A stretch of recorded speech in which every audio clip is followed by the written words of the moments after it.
Welcome to post-match reaction for Arsenal 0, Everton 0. A result that took me by surprise, and it was a very pleasant surprise actually, because I went through a lot of stages during that game of thinking we were going to get beat, but we didn't. And fair play, we hung on for the draw. I'm joined by Dave Downey. Dave, what did you think of the game? I mean, you'd have to keep it in context and say that was a good result and a good performance from Everton. Anybody else that's watching it that's not even a fan of football would turn it off the telly and after 5 minutes and not want to watch it, to be honest with you, because it was that drab of a game to watch. But that's what Everton do. That's what Sean Dyche's side go to do against ones like these. Big teams, top four sides. You've got to go there and you've got to frustrate them, and we did that. We did. His game plan would have been exactly what Everton went and did at the Emirates. I'd like to think that the majority of fans we've got are happy with that, are content with going in and getting a draw. I say happy, probably the wrong term to use. No one's happy going and playing like we do. That's an issue that we have all over the place, to be honest with you. But I'll put it to them that if Everton were playing, let's say, year one of Martinez at Goodison Park, we'd still be absolutely buzzing that we'd gone to Arsenal and got a point. And I think that, go on. No, we did that. We got a 1-1 draw there under Martinez, didn't we? And it was a great result. I think we were unlucky not to win it. But yeah, I know what you mean. It's the way we go about it. But we need results, and that is a good result. Oh, absolutely, it is. I didn't expect. I expected Everton to, you'd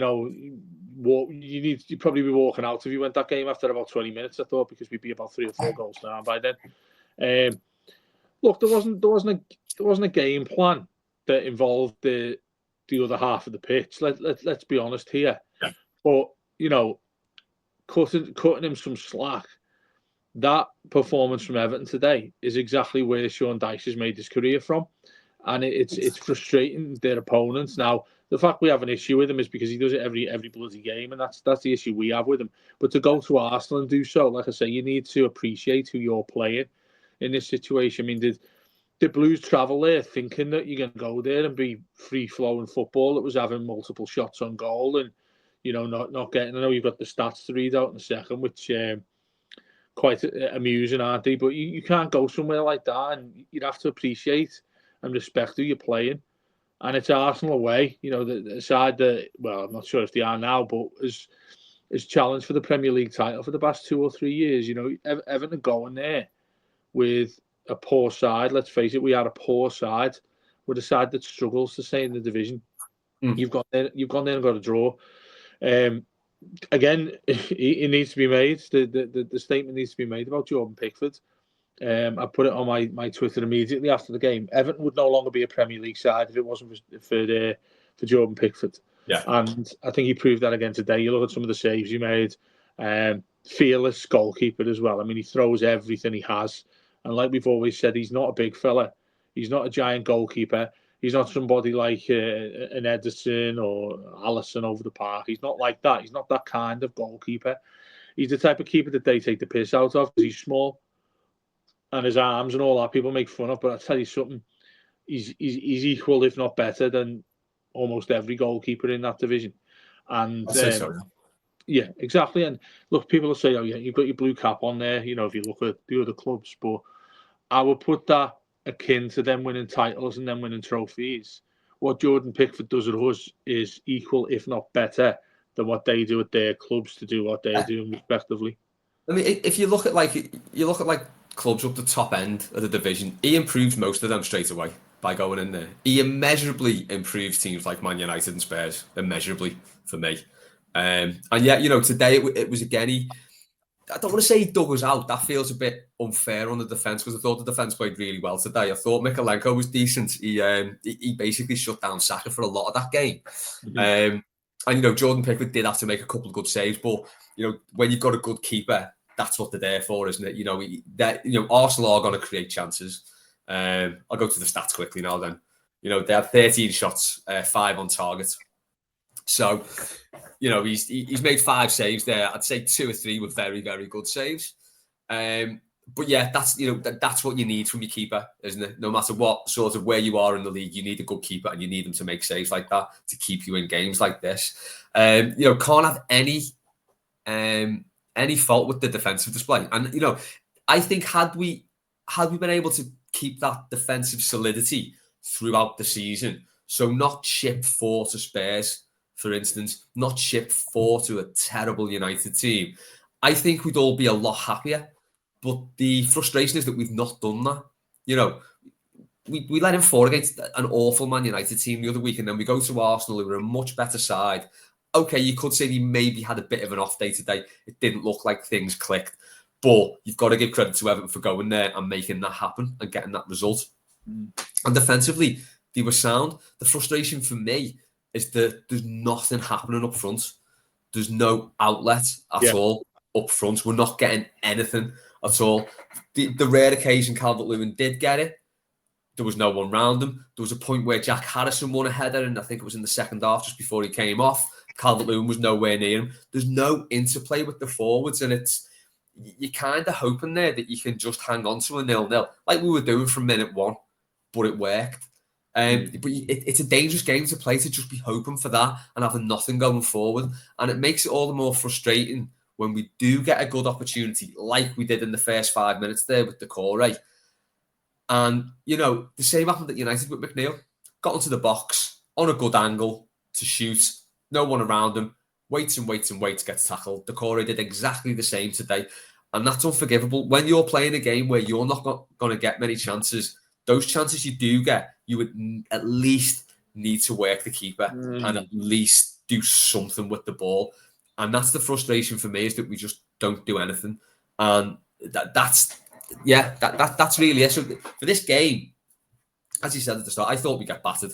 I thought we were possibly on for a weird stat of lose 4-0, win 4-0, lose 4-0. Then I got about half an hour into the game, and I was thinking, I know what's going to happen here. They're going to score one just before half time. We'll have a 20-minute collapse in the second half, and we'll still get beat 4-0. Then I got to about 75 minutes, and I was thinking, this has got late Everton heartbreak all over it. And they saw it out. And I think in the end, do you feel quite comfortable with that game? I didn't really feel they threatened too much. Might be a bit of hindsight because the result's there now, but I never really felt that panicked by them. As I say, I thought defensively we did really well. I think you're right. I think, thinking back on it now, how deep we ended up playing, I think naturally any side that goes there, or to an away side against one of the best sides in the league, you're going to end up basically on the toes of your goalkeeper at some point. Yeah. And that's what happens, really. We're on the edge of our 6-yard box when they're getting it out to Saka as much as they can. They put Trossard on, and he was doing the same thing, trying to dink a cross in. And like you say about Mykolenko, he deserves credit today because we've been slating him, rightly so. He stood up and was countered. He played well against Saka, by and large.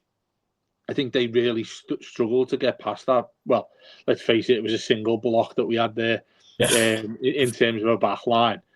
I thought, Mangala and Ajisagay, they're tough games for them because aside from track back, aside from basically you're on the edge of the D, trying to block anything coming in towards you or clear, and when you're on the edge of the box, there's not really much for them to do as a midfield duo moving the ball forward. And you're right in what you said. I think that it indicated to me, as Simon was talking about, a positive point that we come away with. I think it just seems to again repeat the fact that this side, if it could do something else on the other way going, you could pick up a shock result against ones like this. And look, I know we talk about him every week, but this is where Sean Dyche falls short. In the way in which he's lined them up, like you say, there's nothing there that attaches Calvert-Lewin to our side. There's nothing there. He's basically up front on his own. If you were to just watch the match filming him, you wouldn't see an Everton player within 10 yards of him. That's the way we go about and do it. That's why it's difficult to give him credit. But the way in which the players conducted themselves, I think, was the main thing to take away from this. The main thing where we're still going to need results like this to stay in the Premier League as well. This is the thing. I mean, I know Wolves went and lost at home to Ipswich. Which effectively, as it stands, it leaves Ipswich as the only side there that you need to finish above, with the other two already looking like they're in serious danger. like that makes things sound better than it actually is. But you've got the foundations of something to go with now, and I know we've explained largely about how dreadful this run of games we've got coming up is. To start this trio of games, I mean, you've already exceeded my expectations of getting 0 points. Yeah, same.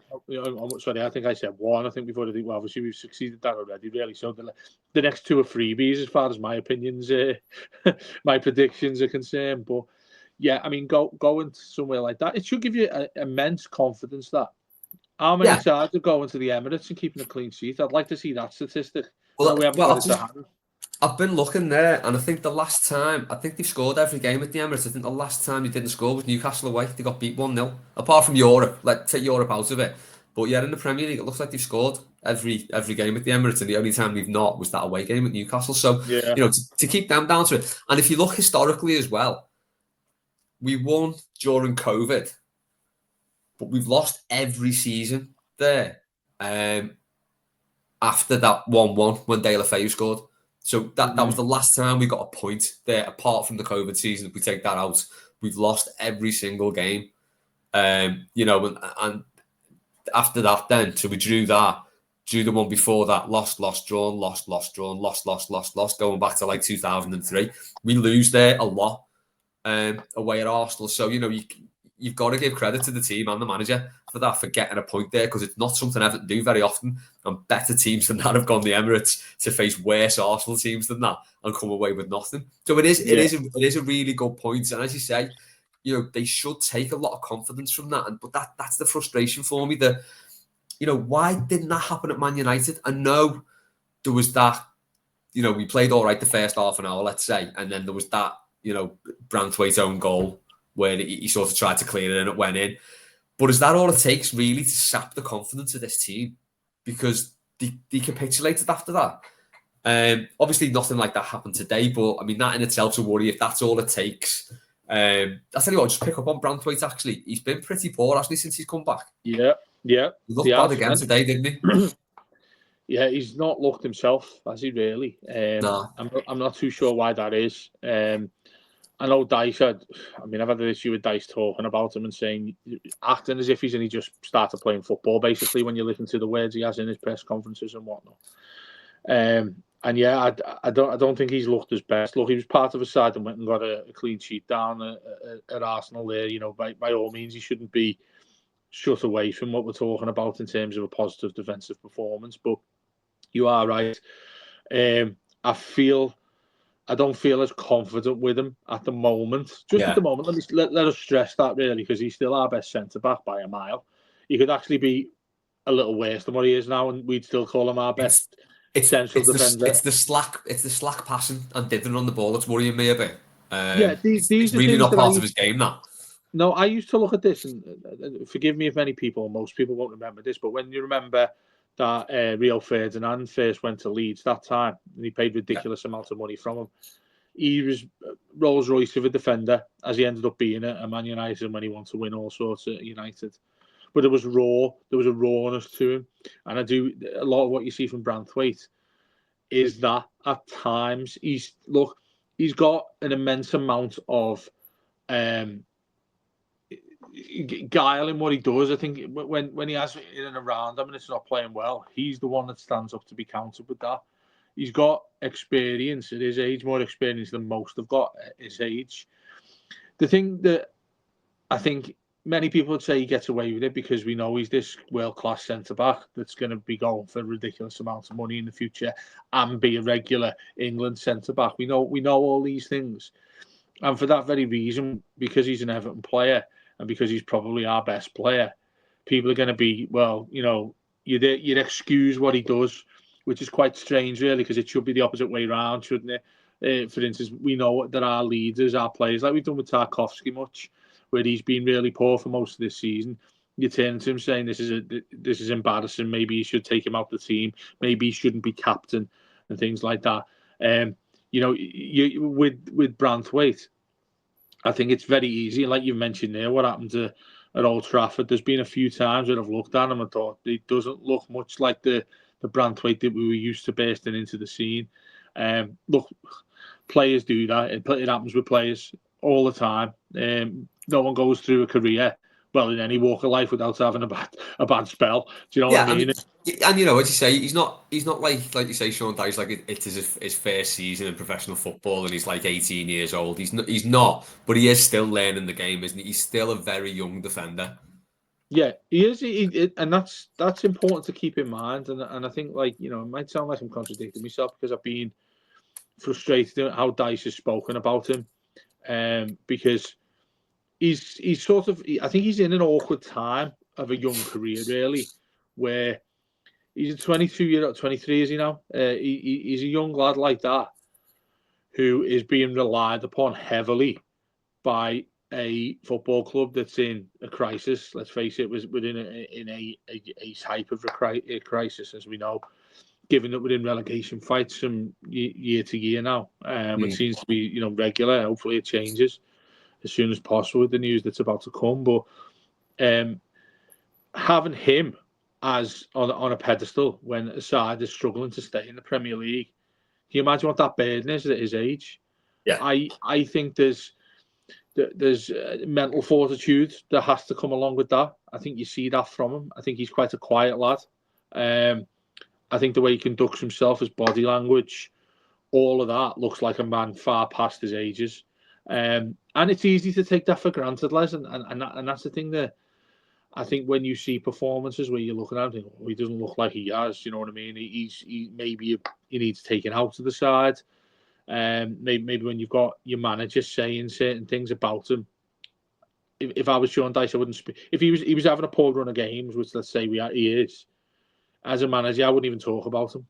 I'd just throw it to one side if anybody's asking me about Jarrad Branthwaite, because he's our best central defender. If he has a couple of off games, then, you know, the law of averages will say that he's still miles ahead of everybody else we've got who can play in that position instead of him. So, whilst not putting too fine a point on it, you are absolutely right in that he's not been that sort of flawless defender that we've had since he broke onto the scene. And by no means has it been costing us points. I wouldn't go that far, less. I wouldn't say that he's solely been the reason, like we would throw at Michael Keane in the past. I'd probably say that for United. I think he. Yeah, fair, yeah. He didn't look himself. I mean, a big part of his game, and this is where it's like there's a juxtaposition in this when you look at this match against Arsenal. He's great on the ball. He can bring the ball out. Yeah. He'll play a fantastic pass. He's much better than just a centre-back that stops goals from being scored. He's a much better central defender, which is the modern-day centre-back these days. Him not being able to do that, or him not... This is where he's a little bit more advanced than everyone else is at Everton. You've got players there who are not happy. They're good, like Tarkowski, at defending, throwing their bodies on the line. They're good at doing that. Branthwaite is exactly in that category, but he's got that bit extra where he could start an Everton counter-attack. He could do different things that most centre-backs can't. Yeah. When you're playing Arsenal away and you've got 29% possession, that's not going to happen, is it? You know, he's not going to be there looking for the 60, 70-yard diagonal that go to Calvert-Lewin's chest, and he hasn't died running alongside him. That's just not going to happen in these games. No. So I think he's exposed. He's exposed at times. I think when you go into a team that's going to have as much of the ball as Arsenal, and look, they will stick out like a sore thumb when you've got everybody else throwing everything on the line. Look, he's not. It's hard. It's hard to say that he's had poor performances when you put them in the context of everyone in and around him. If you get what I mean, I'm finding it hard to explain that way. Yeah. I think by his own standards, he's not been anywhere near what he was last season. But Tarkowski was talking in the week about he sees defending as not a solitary thing. It's about the unit, the defensive unit. And Branthwaite now was part of a defensive unit, along with Pickford, along with Ashley Young, who we thought again was good today. Mikalenko, who we said was good today. Part of a defensive unit that have now kept 5 clean sheets, 1, 2, 3, 4, 5, since getting beat at Southampton. And, you know, we've only been beaten twice since getting beat at Aston Villa in September. We just draw a game for fun, Les, don't we? Well, this is it, and that's the frustration, is it? Because we've not got. I don't know if it's whether we've got the players or it's down to the manager, the way he's setting up and coaching the team, that we can't attack and we don't know what to do up front when we get the ball. Yeah. But in the position we're in, turning those defeats into draws makes all the difference. It was the difference for us last season, because even when we went on that mad run where we didn't win a game for 13 games or whatever it was, something like that, we drew a lot of games in that. The team below us, who ultimately finished below us and ultimately got relegated, were getting beat in those games that we were drawing. And it's frustrating to watch. It was mind-numbing again today, but the result was great. But that's pretty much all we need to do. And that's where we are, isn't it? As a team. The players we've got, I was probably a little bit too optimistic at the start of the season, thinking this squad's much better than it was last season. I'm not that convinced it is. There's still a lot of crabs in there, but the fact that we're keeping clean sheets, that's what you've got to build on, isn't it? It's just frustrating that we can't turn those draws into wins, which is then that propels you into mid-table and beyond that. That's the frustration for me. But we're doing enough at the minute, which, it's not ideal. We want to be doing more than enough. We want to be, at least going into games thinking we can have a go at this and maybe nick something.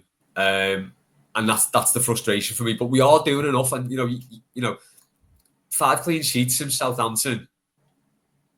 Sorry, I say that's in Southampton. Obviously, we got beat 4-0 by Man United. Forget that. So we got 1, 2, 3, 4 clean sheets. That Man United blip. Against West Ham, it were crap. Against Brentford, it were down to 10 men. Against Wolves, it were terrible. And against Arsenal, it were a good side. It's so hard to sort of make a judgment on this team, isn't it? Because the results are there, and we're only 3 points above Ipswich in the drop zone, but it's 3 points. It's a win. So basically, even to catch us, we've got to lose in Ipswich. We've got to win.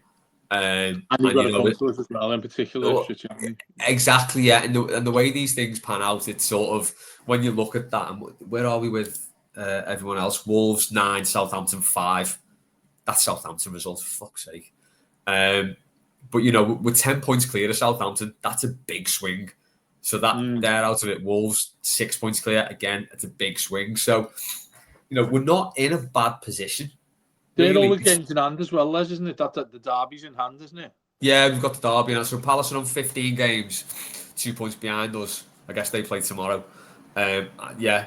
So we've got a game in hand on everyone at the bottom, basically. Yeah. So it's really weird, isn't it? It's hard to feel like that optimistic after that result, which is a good result, a really good result. Defensively, it was a great display. It's just frustrating, isn't it? Well, yeah, I mean, it's because your emphasis, the emphasis is always going to be on. It's either really good defensively, or we lose. It's not really good defensively, and we've merged a forward line of maybe 4 or 5 players who are capable of scoring a goal, because that's what today was. A really good defensive performance, but Evan had no chance other than Decore losing his head for the upteenth time, when he's basically got a one-on-one and he just loses the plot. That's not good enough, is it? We've seen Decore do that a couple of times. We've seen Calvert-Lewin doing it. That just isn't good enough. It's not Premier League level, and it's getting it's a recurring situation that I think is a real issue for us right now, particularly when we're going into matches where you're trying to keep a clean sheet and nick a game 1-0. It was what Moyes used to do. Moyes would do that, but Moyes would do it in an efficient way where Everton still will create a couple of chances and nick the goal. And then, you've got a solid back 8-9 players there who'll be able to defend your way out of a game and take 3 points.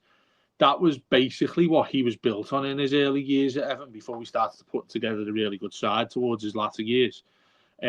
This is where, look, I might sound boring, and I hope no one's turning off when I'm saying this. You've got a manager that I don't think is capable of merging an 11. I think his efficiency has come in defensive prowess in matches. The other side of the pitch is basically non-existent. Yeah, and that's why those chances from Decore, Calvert-Lewin, anybody else who's had those chances, they are like gold dust for us to have those opportunities to score in matches, Les. And that's why you can't forgive them for it, because these are gilt-edged chances. The Corey scores that.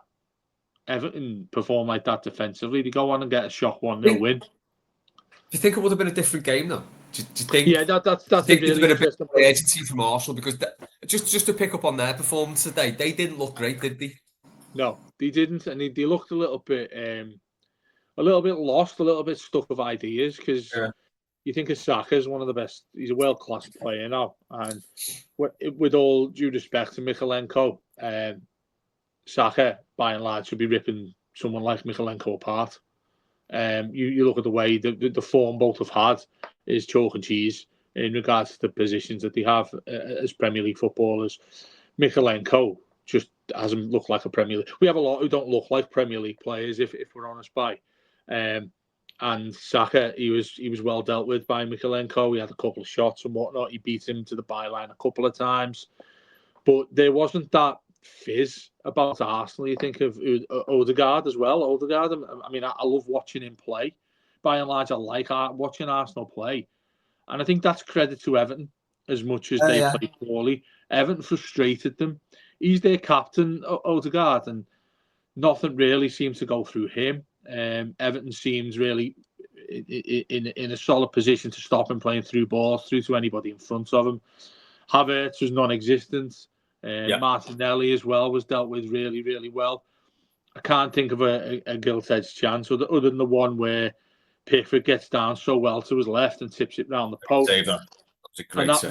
That was from 18. That was from the outside of the box. That, Les, do you know what I mean? When you're doing that and restricting Arsenal to that, you tell any other side in the Premier League that you've gone and done that at Arsenal successfully, you're assuming that other team's gone and won. So that is why it's sticking out like a sore thumb that you've got Decore going the other end, and he just looks like he's running in tar. Do you know what I mean? And it's the ball ridiculously poorly with the weak side of his foot. Then you've got that with Calvert-Lewin, who just seems like his head's falling off when he gets through into a one-on-one chance.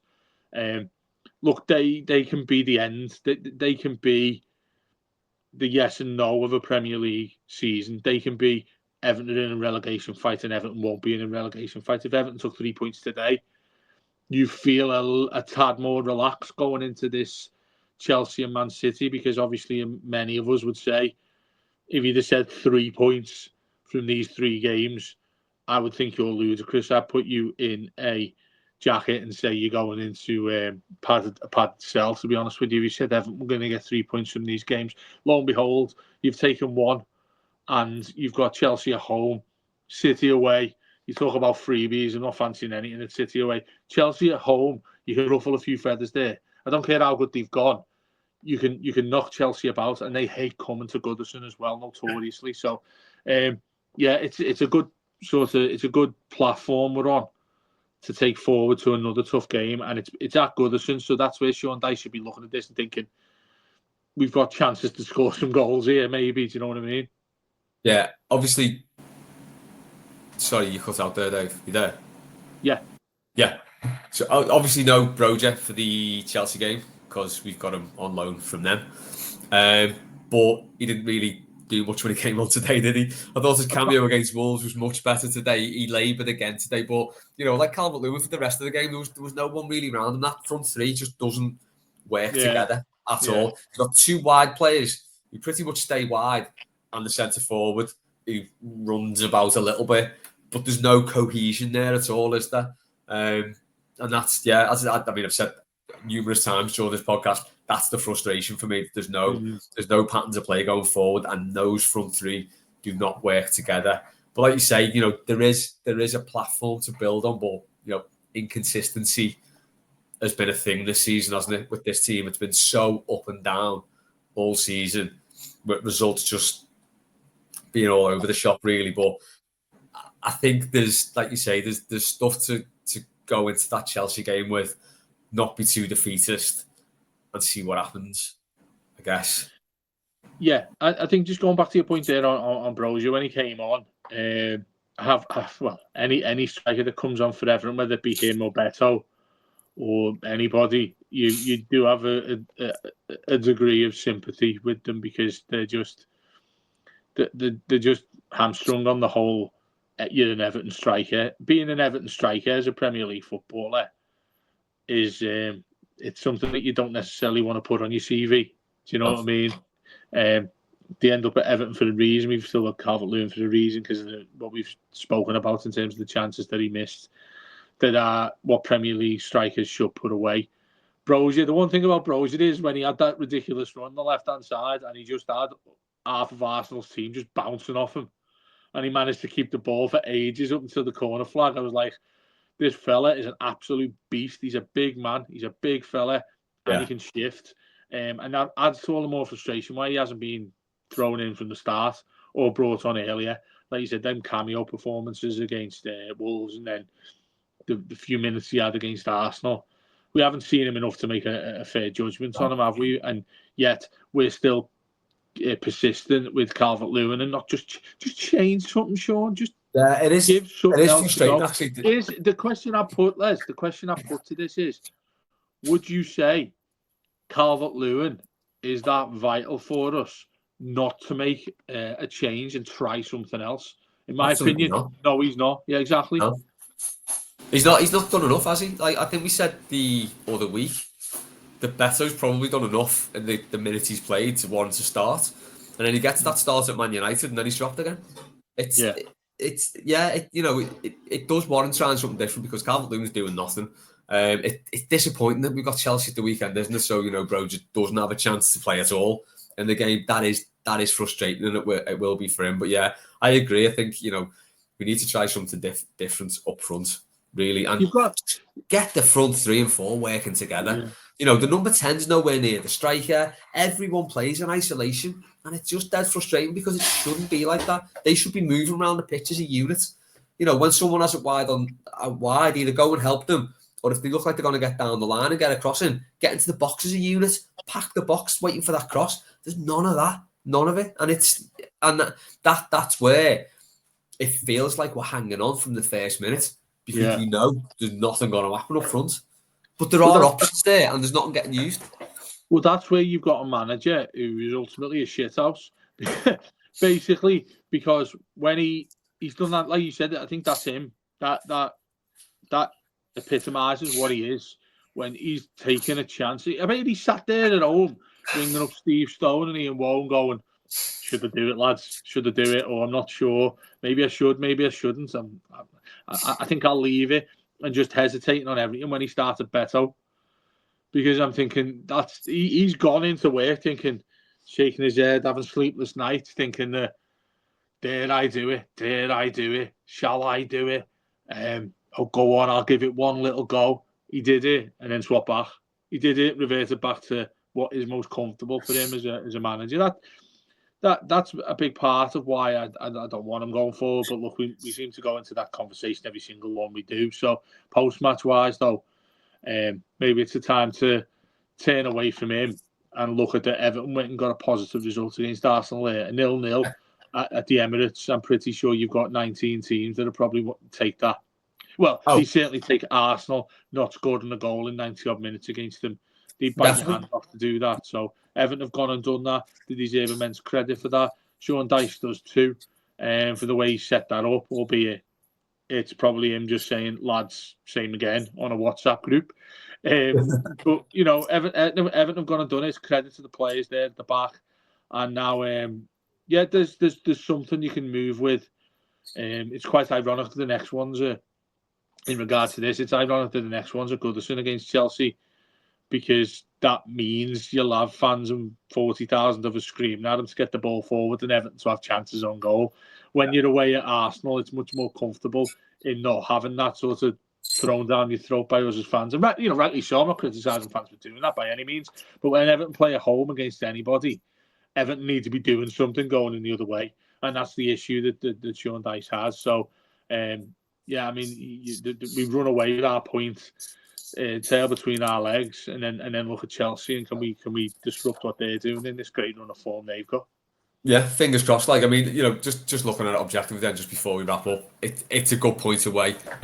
We've given the manager a lot of stick this season, and rightly so. But he's got to take the credit for that because he set them up well. They defended really well. Like I said before, they defended as a really solid unit there, kept Arsenal out.